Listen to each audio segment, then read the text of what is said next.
वालेकुम dear students. हम solve कर रहे थे फिजिक्स चैप्टर नंबर 2 के न्यूमेरिकल प्रॉब्लम्स और आज का हमारा न्यूमेरिकल प्रॉब्लम है 2.9। स्टेटमेंट है when brakes are applied the speed of a train decreases from 96 kilometre per hour to 48 kilometre per hour in 800 metre. How much further will the train move before coming to rest. और नीचे दिया गया है assuming that the retardation to be constant, कि retardation जो है वो constant है, एक्सेलरेशन जो है वो कांस्टेंट होगा। रिटार्डेशन है इट्स मींस ये नेगेटिव एक्सेलरेशन होगा। जो गिवन डाटा है पहले हम वो लिख लेते हैं। गिवन डाटा है हमारे पास, उसकी इनिशियल स्पीड जो है vi वो है हमारे पास 96 किलोमीटर पर आवर। इसको पहले हम कन्वर्ट कर लेंगे मीटर पर सेकंड में, तो 96 को मल्टीप्लाई कर देंगे हम 1000 से और डिवाइड कर देंगे 60 minutes multiplied by 60 seconds.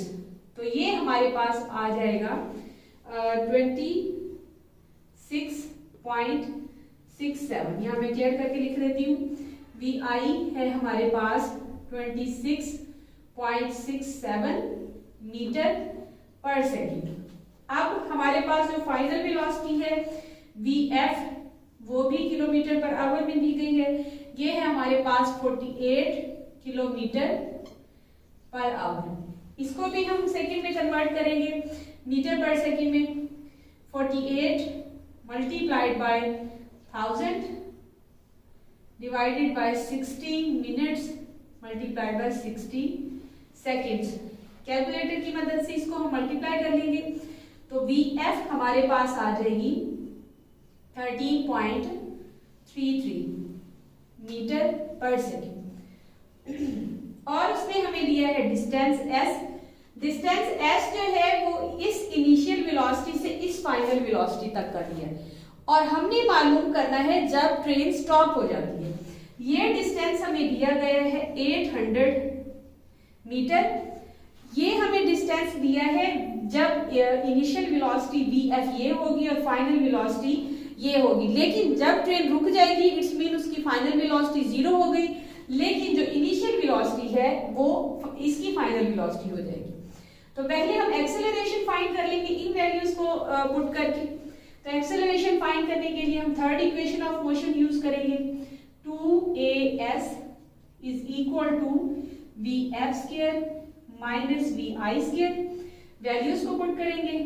2a हमने फाइंड करना है और डिस्टेंस है हमारे पास 80 metre is equal to vf हमारे पास था 13.33 का स्क्वायर माइनस हमारे पास इनिशियल वेलोसिटी है 26.6 का स्क्वायर और 7 भी साथ लिख दें।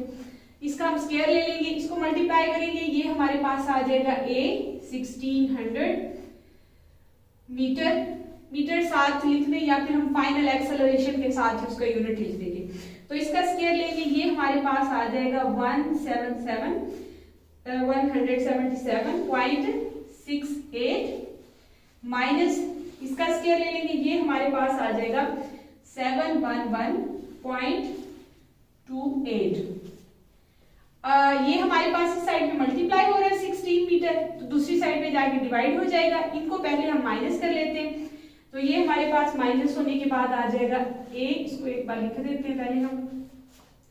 ये हमारे पास माइनस करने के बाद आ जाएगा -5 3.6। अब हम 16 इधर मल्टीप्लाई हो रहा है और उस दूसरी साइड पे जाके डिवाइड हो जाएगा, तो एक्सेलरेशन हमारे पास आ जाएगा -5 3.6 डिवाइडेड बाय 1600। इसको हम डिवाइड कर देंगे तो हमारा एक्सेलरेशन जो होगा वो नेगेटिव होगा। इट्स मीन ये हमारा जो डीसेलरेशन है, नेगेटिव एक्सेलरेशन इसको हम कहते हैं। तो ये हमारा नेगेटिव एक्सेलरेशन आ जाएगा -0.3335 मीटर पर सेकंड स्क्वायर। ये हमारे पास आ गया एक्सेलरेशन।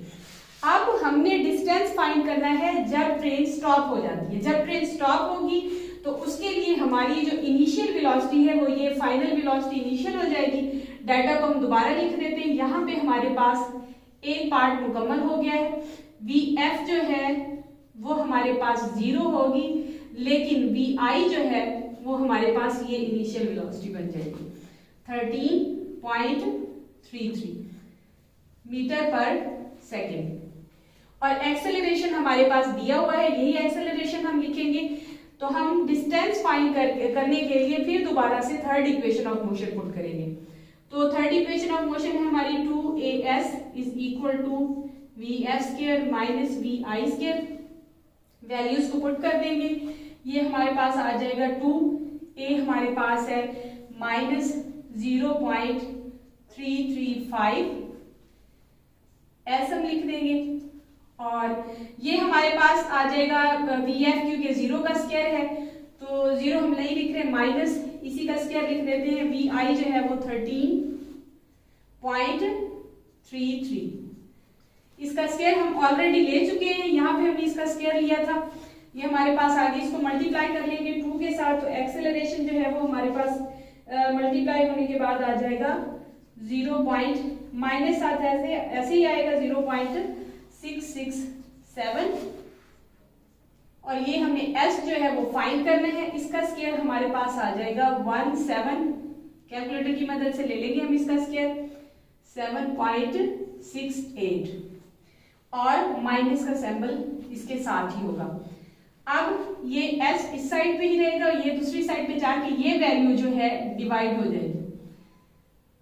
-177.68 डिवाइडेड बाय -0.667, माइनस से कैंसिल आउट हो जाएगा।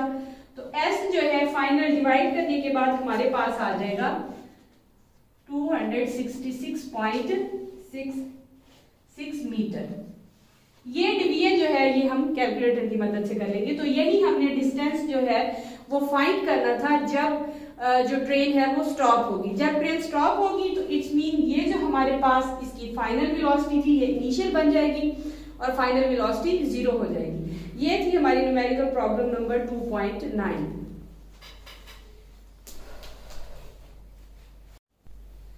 प्रॉब्लम नंबर 2.10 है हमारी। इन अबव प्रॉब्लम ये ऊपर वाले के साथ रिलेट कर रही है, 2.9 के साथ ये रिलेट कर रही है। In the above problem find the time taken by the train to stop after the application of brake. Mean जब ब्रेक लगा दी तो तब जो है वो टाइम कितना उसने ट्रेन ने कंज्यूम किया वो हम फाइंड करेंगे। अब डाटा यहाँ पे हम खुद ही लिखेंगे क्योंकि ऊपर वाले हमने जो है हमारी 2.9 प्रॉब्लम नंबर वहां से लेंगे।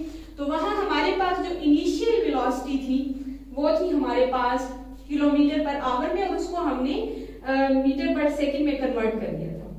तो हम वही लिखेंगे मीटर पर सेकंड वाली, मीटर पर सेकंड। ये हमारे पास है उसकी इनिशियल वेलोसिटी, लेकिन ब्रेक अप्लाई हो गई, इट्स मीन ट्रेन जो है वो रुक गई, तो फाइनल वेलोसिटी उसकी हम 0 कह देंगे। लेकिन हमारे पास एक्सेलरेशन जो हमने फाइंड किया था वो था हमारे पास -0.335, ये था हमारे पास एक्सेलरेशन। अब हमने टाइम फाइंड करना है तो हम फर्स्ट इक्वेशन ऑफ मोशन जो है वो पुट कर देंगे। फर्स्ट इक्वेशन ऑफ मोशन हमारी क्या होती है, Vf is equal to Vi plus AT। हमने ये फर्स्ट इक्वेशन क्यों लगाई, क्योंकि यहाँ पे हमने टाइम फाइंड करना है, लेकिन हमारे पास इनिशियल और फाइनल वेलोसिटी और साथ हमारे पास एक्सेलरेशन। हम वैल्यूज को पुट कर देंगे। ये हमारे पास है 0, Vf हमारे पास है 26.67 और प्लस हमारे पास जो एक्सेलरेशन है वो -0.3335 है। टाइम जो है वो हमने मालूम करना है। तो ये वैल्यू इस साइड पे जो है ऐड हो रही है, दूसरी साइड पे जाके हम माइनस कर देंगे तो ये हमारे पास आ जाएगा -26.67 is equal to -0.335 time t। अब ये t के साथ मल्टीप्लाई हो रहा है, दूसरी साइड पे जाके हम इसको डिवाइड कर देंगे। ये हमारे पास आ जाएगा -26.67 26.67 divided by 0.335 is equal to time t। ये कैंसिल आउट हो जाएगा और इसको जब हम डिवाइड कर देंगे तो हमारे पास आ जाएगा टाइम t 80 सेकेंड। ये हमने टाइम जो था ये फाइंड करना था जब ट्रेन पे ब्रेक अप्लाई की जाए और ट्रेन स्टॉप हो जाए। ये थी हमारी प्रॉब्लम नंबर 2.10।